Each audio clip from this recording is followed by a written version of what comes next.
Black conservatives are everywhere. That's why I'm here to show my support as a black man for Trump. Pollsters can't get enough of them. The historic levels of support the Republicans are getting from black folk under Trump. Donald Trump is cozying up to them. Come here, let me give you a And the RNC was full of them. President Trump, we have the greatest economy in our lifetime. America is not a racist country. Can you imagine President Donald Trump coming to a city and calling a pastor like me? You've probably heard a lot of people talking about black Republicans, but I spent all of the RNC talking to black Republicans. So it is with being a black conservative. I equate it to being gay back in the 50s or 60s. You didn't come out the closet then. And so you look at the people who really saying that about Trump. It's not. I think there's something really funny about saying that, like, being a black conservative means you have to stay in the closet and like hide that you're a black conservative. I've literally never met a black conservative that doesn't fucking telegraph that they are a black conservative. Like that is straight up. I'm sorry, no disrespect, but like that statement right there is the funniest fucking thing you could say. First of all, just immediately off the top dome, worst fade you've ever seen. Not even a fade at all. Okay. The fits are out of control. It's just like, even from a judging a book by its cover standpoint, you just immediately know, okay? And if you don't know, much like a vegan, a black conservative will tell you that they are a black conservative, okay? So it's not like even if you miss the mark on the aesthetic front, you will hear it, okay? It is ridiculous. What a ridiculous statement to make. No uppity Negroes. It's Negroes out the real hood. And that's one reason why I'm pro-Trump and I'm a conservative, is because I truly believe in the individualistic approach to. First of all, every single black Republican that is on camera is literally screaming with their fits that they are black Republicans, okay? Again, hilarious. Bro is 3'8". God damn. To the problems that we see within the black community or in America is just as a whole. Black Republicans specifically are some of the most disliked and unpopular political figures within the black community for a reason. I'm pissed. Of the 4 black Republicans in the U.S. House of Representatives, zero represent majority black districts. I am royally pissed. In fact, they all represent majority white districts, something they seem to be very proud of. South Carolina is majority white, correct? Yeah, it's Georgia. My district is majority white district. Your Utah is majority white district, correct? Michigan, Florida, is your district majority white district? Well, how do we get here? Like, a lot of white people had to vote for it. There is an obvious disconnect, and that's what I want to explore today. I wanted to know what draws a black person to identify with this Republican Party. Trump has been for black people. How'd that happen? Makes you think. Regardless of what the media say for a long time. The Bible say we perish through a lack of knowledge, right? So until you teach the people, that's the only way they're gonna learn. So it's our job, me especially as a black conservative, to get out there, get on the ground, and teach these people all about the black conservative movement. And when you look at the movement now, especially right now, we speaking, baby. I learned a lot about black Republicans in these conversations. Their motivations, their stories, their goals. These are real people with genuinely held beliefs. Beliefs that I largely disagree with, and I told them as much. It wasn't policy. It was white people. It wasn't white people. It was no. Let's be very clear. It was white people. No. I tried to have respectful dialogue with them. So in this video, I want to share these people with you, but I'll also share some of my reflections on the experience of listening to, fact-checking, and disagreeing with black Republicans. I learned a lot about black Republicans, and I think you will too. So with that, let's dig in. In talking to black Republicans, I found that their most consistent ideological North Star was an emphasis on personal responsibility. For those I spoke to, there was a real value for rigid individualism as opposed to collective progress and identity. Take Topher, for example. He's a Christian rapper, has millions of followers online, and believes, according to him, in an individualistic approach to progress for black people. And that's one reason why I'm pro-Trump and I'm a conservative, is because I truly believe in the individualistic approach to the problems that we see within the black community or in America as a whole. And you can think about it, Black Wall Street, Harlem Renaissance, all that time, we was doing great. But when the policies came in and started destroying the black community slowly and slowly. Matter of fact, it was supposed to get rid of poverty or at least lessen it, but we have more poverty now than we had back then. I think you'll notice a theme of dissonance present in these interviews. On the one hand, for example, Topher endorses an individualistic approach to solving the problems we face as a community. But on the other hand, he points to Black Wall Street or the Harlem Renaissance, communities that I would consider on the Mount Rushmore of Black collective power. And he points to them as times we should look back on with admiration. And the question is, which one is it? Is it rigid individualism where we get it out of the mud on our own? Or is it about creating communities where we work together to build our collective resource? Okay, don't dig that far. You know what I mean? It's just like the moment that you interrogate the opinion of like any American voter, it doesn't have to be like a black Republican, just like any American voter whatsoever. You dig one layer deep and it's just going to immediately implode. Okay. There's no rhyme or reason. Once again, that's just like pure American politics in general. Okay. What's also interesting is that somehow for him, these communities no longer exist because of liberal or progressive policy decisions. But when the policies came in and started destroying the black community slowly and slowly. Matter of fact, it was supposed to get rid of poverty or at least lessen it, but we have more poverty now than we had back then. I think it's worth pointing out that this more poverty now than back then line is verifiably false. It falls in line with a theme that people like Byron Donalds have advanced continuously throughout this election cycle. The idea that we were better off in any way during the Jim Crow era. During Jim Crow, the black family was together. Yeah, that's right. During Jim Crow, more black people were not just conservative, because black people always have been conservative-minded, but more black people voted conservatively. It's worth noting that the black poverty rate has been falling ever since black people started receiving civil rights protections. It's almost as if these progressive policies worked. Now, you mentioned Black Wall Street, brother, and I want to be very real with you. Yeah. Black Wall Street was Tulsa, Oklahoma, the Greenwood District, where black people built their own community, had their own self-sustained community, beautiful economy, making it for themselves, and white people destroyed it. Yeah. It wasn't policy. It was white people. Well, white people, it was no. Let's be very.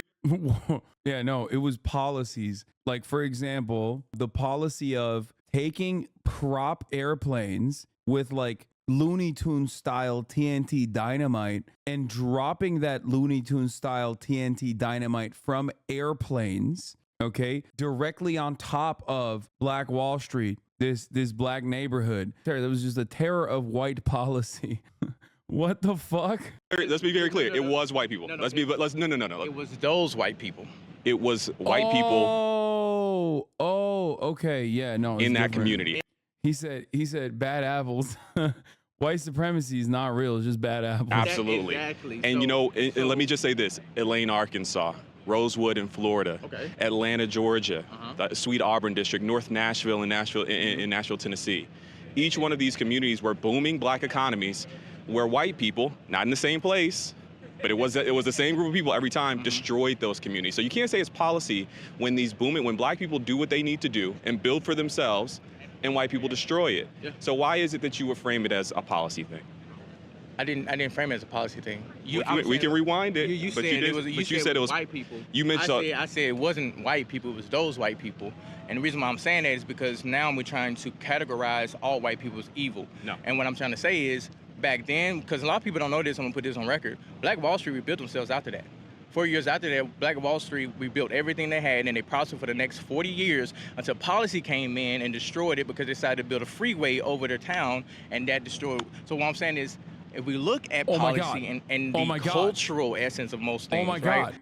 It was white people. Oh, okay, yeah, no. He literally, wait, he just described, okay, he's not wrong. It is policy. He's talking about a deliberate white supremacist, racist fucking policy that regularly, like, why did the highway have to go through that location? Like, why?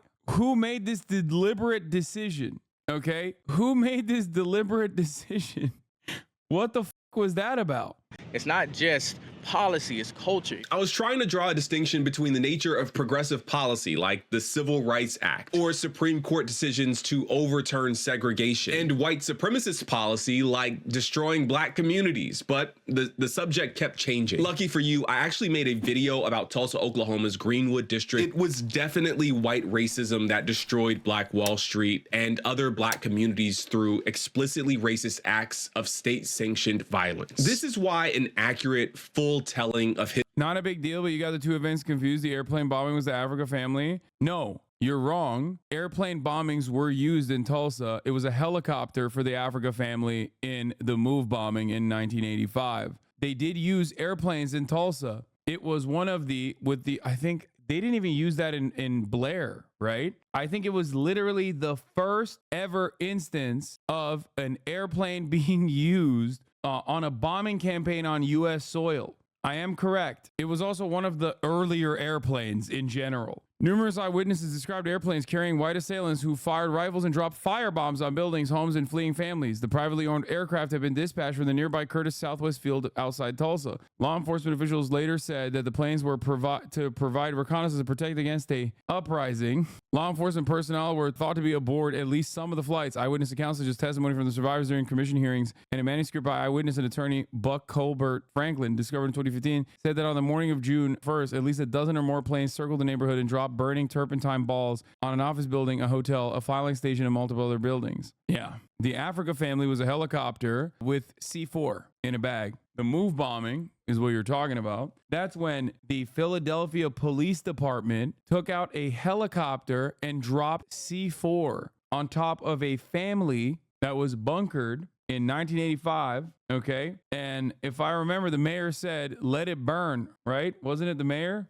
They did not put the fire out. They wiped out a city block. History is so important. Black oppression and Black progress have always had a collective quality to them. Black people have been, throughout American history, targeted as a group, from slavery to Black codes to Jim Crow to mass incarceration to anti-inclusion efforts today. But we've also made progress by harnessing the power of collective action during Reconstruction and the Civil Rights Movement, and even today during the Black-owned business boom. From LBJ, that's why he said we have these Negroes voting Democrat for the next 200 years. But all those policies have not done what they promised. Would you agree? I would not agree. So you think we're better off as black people now than we were before LBJ passed those policies? Yo, that's such an embarrassing thing to say. Like that, yeah, no shit. Like, yes, dude, what the bro, I mean, it's another inherent contradiction when you see a black Republican wear like a t-shirt that has like 1776 on it, which is like, dude, what are you doing? Like, what do you think black people were doing back then? You know what I mean? Like, it makes no damn sense. Policies. Yes, brother, we can vote without the threat of violence. Are you talking about the Civil Rights Act of 1964? Is that what you're describing as a negative thing? I'm not saying the Civil Rights Act of 1964 was, I'm talking about... That's LBJ, I just want to be clear. That's LBJ who you said, were we better off before LBJ? LBJ signed the Civil Rights Act of 1964. I'm talking about the war on poverty. I just want to answer that one. I want to answer that specific one first. Was the Civil Rights Act of 1964 bad thing? I agree with the Civil Rights Act of 1964. Thank you. But at the same time, I'm also... put like this, I prefer dangerous freedom over peaceful slavery.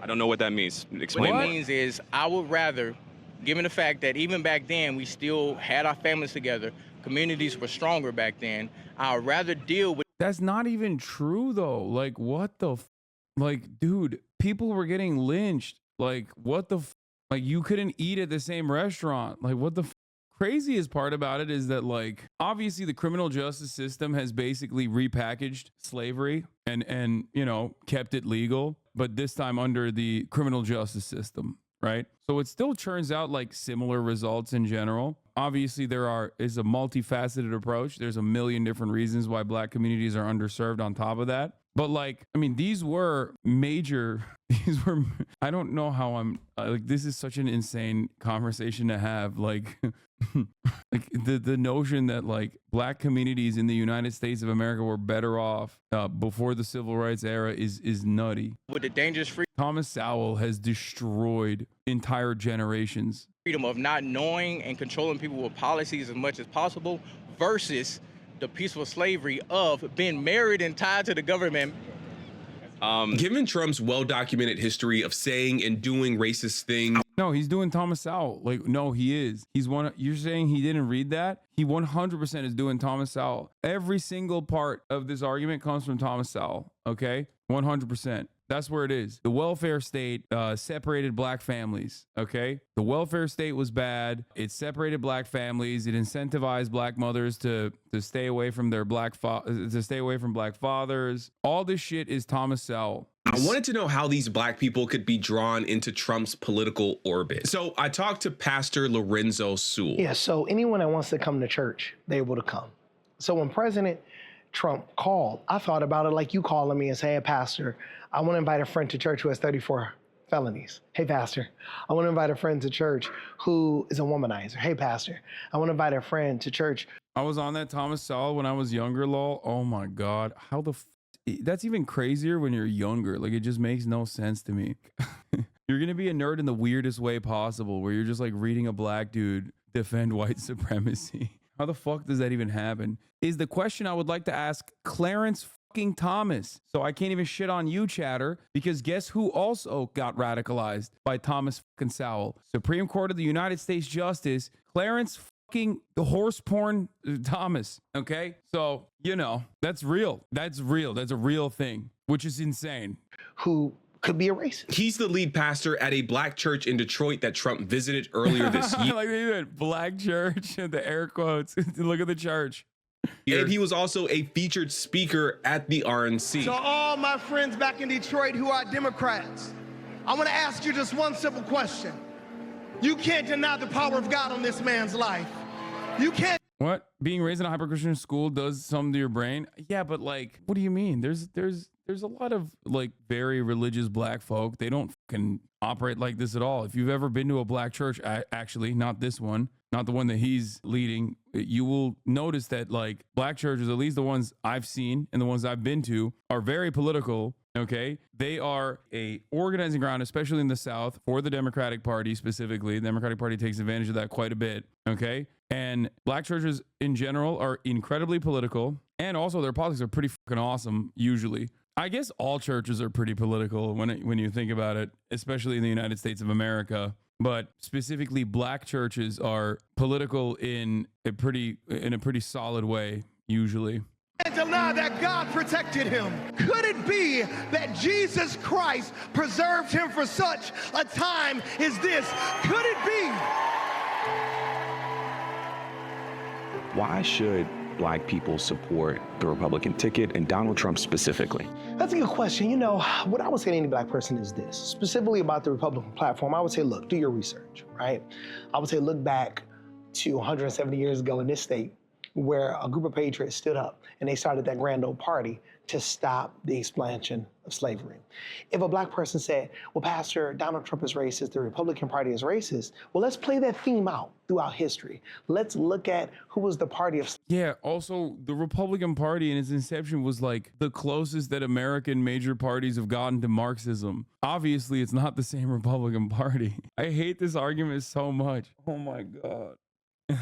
If the Republican Party is the anti-slavery party still, then why is it that the Republicans are the ones rocking the Confederate garb, man? Why is it that Republicans are the ones who are propping up Confederate statues? Why is it that the Republicans are the ones who are defending Confederate generals and monuments? Why is it that it's the Republicans that are going out to vote and they're wearing the fucking stars and bars proudly while they're doing that? How the fuck does that still work? Like, that makes no sense. It's like, yeah, look no further than Abe Lincoln. That's it. Like, just don't worry about it afterward. It's so crazy because, like, fuck, what was it? Was it welfare? I think like there are a lot of black Republican legislators early on that wrote incredible legislation. I think literally welfare as a concept was originally, I think it was a black Republican, if I'm not mistaken. I don't want to fuck it up. I don't know if it was welfare. Oh, no, it was not affirmative action. I wasn't even thinking about that. But anyway, it doesn't matter anymore because obviously it's very different. Southern Democrats led the charge to secede from the Union and establish a Confederate States, though. Yeah,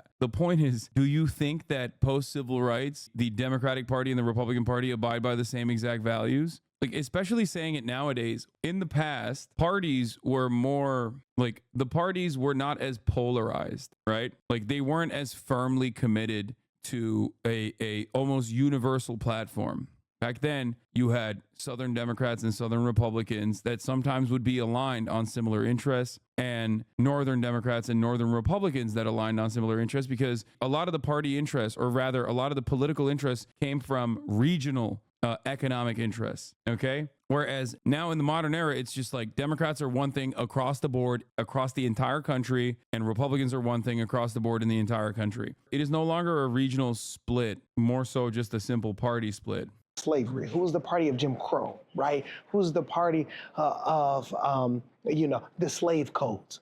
Well, those are Democrats. Let's have that conversation. Yeah, political parties being based along ideological lines are a more recent phenomena. They used to be more regional, with interests representing their various constituencies, such as yeomen, farmers, or industrialists. Yes.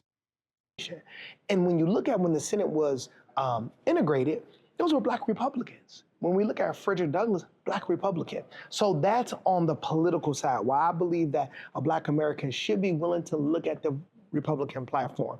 In terms of my political convictions as a pastor, my conviction in my heart, a Black woman's womb is the most dangerous place for a Black child to be. Oh, so God.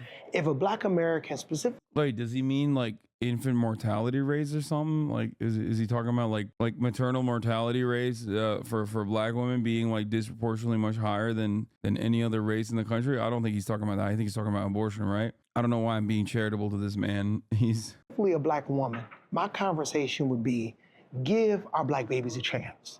Look at the Republican Party in terms of President Donald J. Trump. This is what I would say. Don't look at the container, look at the content, right? Don't look at the man, look at the mission, right? Don't look at his past. Look at what your agenda is for your community in the future. Conservatives are leading the charge to remove protections for voting rights, protections for maternal mortality, interventions in California, affirmative action, diversity, equity, and inclusion. These are all issues that pertain directly to the people that I know that you serve in your community. Why should they support the party behind the hindrance, the advancement of the very things that I know you stand for? Sure. Black people that I know, that I represent, that I've had these conversations with, they don't want to be put in a position because they're Black. There's not one Black person I know that will say to me, Lorenzo, I deserve this position because I'm Black. But I want to. You know that that's not what DEI is. DEI is about fair hiring practices, opening up opportunity, like creating pathways, like. But you're smart. You're an intelligent man, and those that would say this, I believe they're very intelligent. It costs more money not to hire the person who's the best than to be racist. It actually costs more money. So if you're the best at what you do, right? And let's just say. This is the coolest, silliest way to argue at the behest of white supremacy, because the entire reason for why these sorts of policies, including like affirmative action and shit, exist is so that you, by force at certain points, try to get like the majority white population in positions of power to not make racist exclusionary decisions in hiring practices, which has been the standard throughout American history and still continues to this day through a form of implicit biases that people don't even know they have. You're white, you're more predisposed to hiring a white guy. You're a white man, you're going to most likely want to hire a white man. That's just how it works statistically. You have the capacity to overlook other races regardless of their qualifications. The anti-DEI narrative literally is built around this faulty assumption that a Black person is never as good as a white person when they are hired for that job. That means like if a Black person is in a position of power, that means that they automatically disqualified a more qualified white person that should have gotten that position. It's ridiculous. What percentage of the average workplace should be white? I don't know, man. What kind of fucking stupid question is that? And that's not how this works anyway. Yeah, 0%. When I'm president, no more white people. Say I'm a racist. So let's just say that, let's play that out, right? And let's just say, hey, there are 20 white guys that are not as competent as you, but I'm not gonna pick you because you're Black. it's going to cost me more money. They don't even know that this qualified person exists, right? Sure, I hear you. The pathways are the problem.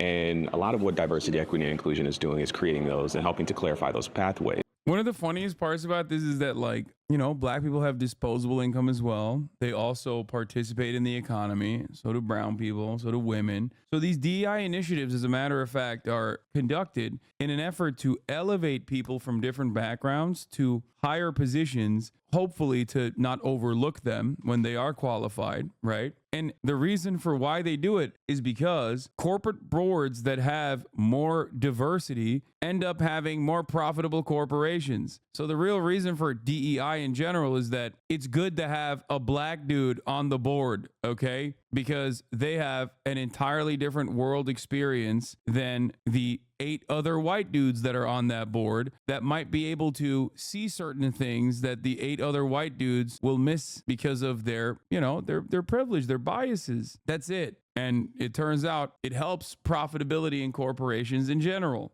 That's why there's always like that thing where we'll look at something and we'll be like, was there not like a single black person in the company at any point that like looked at this and went like, well, this is kind of weird. We probably shouldn't do it. And so framing it as an unqualified person getting the job when we know, you and I both know, that there are plenty of qualified black people or Latino people or women who don't end up with jobs. 100%. And I agree with you. I do think relationships and proximity matter.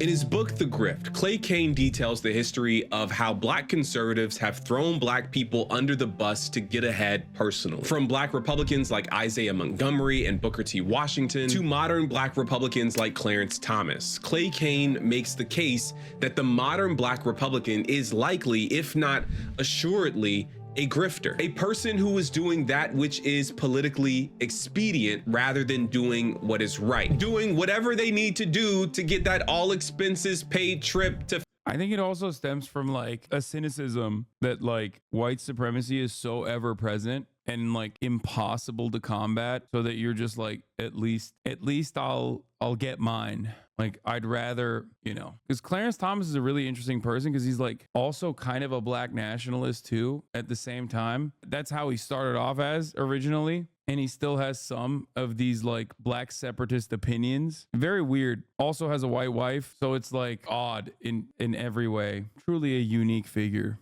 Fancy places. I couldn't help but wonder if some of the folks I was talking to fit that description. So I asked Pastor Lorenzo whether or not he was a grifter. In my reporting, I've spoken to Clay Cane, who wrote a book about grifters, how sometimes black Republicans will align themselves with political power for their own personal advantage. Sure. What do you say to a person who says, hey, like, you're a talented, gifted person, but we didn't necessarily know who you were, but now you're speaking on one of the biggest platforms in the world tonight? Quite frankly, I don't need another opportunity to speak. Has the Republican Party said, Lorenzo, we're going to write you a big check? No. If they did, it's just going to go right to the community anyway, right at the end of the day, because that's where my salary goes. You've mentioned Frederick Douglass and others from the 1800s, early 1900s. In those times, black Republicans were elected by black people. Sure. Today, black Republicans, they're elected in majority white districts. Agreed. Why is it difficult, maybe even some would say impossible for a black Republican to be elected in a black That's a good question. You know what? I'll wrestle with that. I think the biggest problem is the Republican Party, in my opinion, they have, I believe, drifted from their roots in terms of black people having authority within that party. I don't believe the Republican Party has learned well how to support financially those who are black Republicans that want to come out the closet. I equate it to being gay back in the 50s or 60s, right? Or even 70s. You didn't come out the closet then. Like the movie Philadelphia, right? Because you could be ostracized. So it is with being a black conservative. We have been, the Lord has blessed our church. He's been very kind to us to really serve our community. However, me just having President Trump at our church, if I could play the voicemail, sir, these are the ones I haven't had time to delete. If I could send you the emails where it's like, really? I mean, people that I thought loved me, they're like, calling me everything but a child of God. I'm like, hold on for a second. Can we have a conversation? Why are you like? How does that make you feel? You know, I was a drug dealer. I was a street pharmacist, right? Former.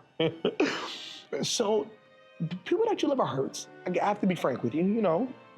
But other people that don't know you, don't understand your motives, I get it.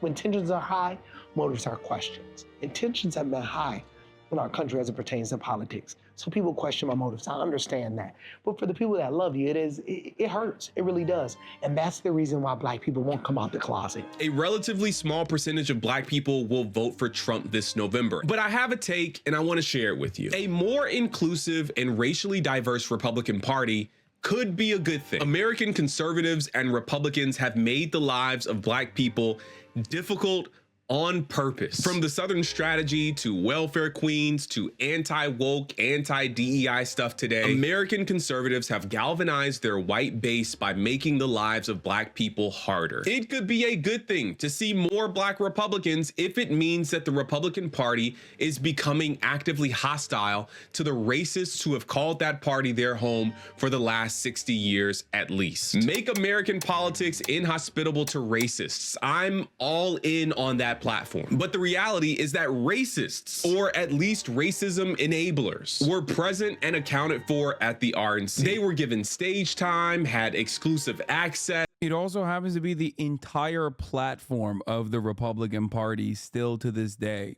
Like, that's just it. It is the party. It is the platform. Like, you have two racist parties. At least one is like doing its very best to mask its racism in the endless continuation of white supremacy and policing in the criminal justice system that is baked into American existence in general. And I'm, of course, talking about the Democratic Party in that circumstance. But the other one is actively running on the racism because it looks at the white supremacist criminal justice system and it says, this is good and we need more of it. We need to do so much more of that, actually. You are so wrong. Explain the racism better than just saying everything is racist. Whew. Oh, buddy. Where do I begin? Okay, we got two people in the chat. One said, you are so wrong. No follow-up whatsoever. The other said, explain the racism better than just saying everything is racist. Okay. The American criminal justice system disproportionately targets Black people. The American financial system has historically also underserved Black communities through legal processes and now illegal ways, segregation in the South, Jim Crow laws in the South, redlining in the North and everywhere else, okay? And this has led to Black people having worse outcomes overall on healthcare, education, job opportunities, and, you know, more importantly than that, having a criminal record, okay? This is what we mean when we say America's a white supremacist nation. Obviously, I'm not even talking about like the long history. I'm just saying last night you blamed white supremacy for the No Palestine speaker. Yeah, that is a different form of white excellence, white supremacy. America's hegemonic superpower status that comes from destroying the global South, which is comprised predominantly of non-white people, brown people, Black people. That is true. That is also still white supremacy. This is foreign policy, though. We're talking about domestic policy, which is like similar to foreign policy in that regard. You can see Black communities as like interior colonies. It's in every part of the system. And it manifests itself in ways that you oftentimes don't even recognize. Like, for example, now that like the Watchmen and shit talked about it extensively, it's a little bit different. But back in the day when I used to talk about like Tulsa, the Tulsa massacre, there were Black people in this community that didn't even know about it. Why is it that a Turkish white guy is talking about a important part of Black American history to Black people that grew up in the United States of America? How is it that that's the first time that they heard about it? It's because in a lot of the curriculum, they don't teach it. It's like an afterthought. It's rarely discussed. Now, I think it's a little bit different now, but I'm talking like, 6, 7 years ago. That's because American education is still firmly a whitewash version of events. This is one of the unique ways that you don't even recognize where you are, even as a Black person, growing up in a white supremacist system. I teach U.S. history. We do teach it now, but it's not a major focus in our standards. Anyway, this guy that said you are so wrong didn't respond. Does this help you understand it a little bit? All right, let's continue. Yes, and seemed central to the whole operation. And I'll tell you what did not feel central. Black people. I actually attended the Black delegate event during the RNC, and something really interesting happened. The event was taking place away from the main convention center. And in the middle of it, unexpectedly, former President Donald Trump's motorcade could be heard approaching the event from a distance. People have been having a great time before that moment, but you should have seen the excitement on people's faces when they realized it was Trump approaching their event. It really felt like this big moment of acknowledgement, the perfect punctuation in a banner year for Black Republicans. Journalists and news crews were scrambling to get into position to make sure they captured that moment when he comes to this event. But then his motorcade just drove by. It turned out he wasn't coming to the event. It wasn't on his schedule.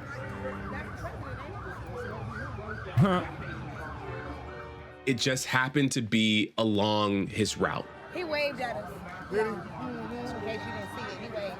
The disappointment for this group of Black Republicans was tangible and kind of poetic. And I think that's my big concern with the future of the Republican Party. The RNC had quite a few drive-by acknowledgments that Black people exist, but little to no substantive action plans for how they Also, the formative role that Black Republicans play at the RNC historically is literally to stand there and say whoever the president is not actually racist. Sometimes going beyond that and even denying that systemic racism doesn't exist as well. That's it. Like, I watch this shit every fucking time. I watch CPAC, I watch RNC, I watch all this shit. And that's precisely the role that every Black Republican plays. That's it. Roll them out as human props to talk about how I'm Black. And as a Black man, Donald Trump is not racist. That's all Black Republicans are there to do, which is crazy. And it has not changed in like the decade that I've been covering politics professionally. They would show up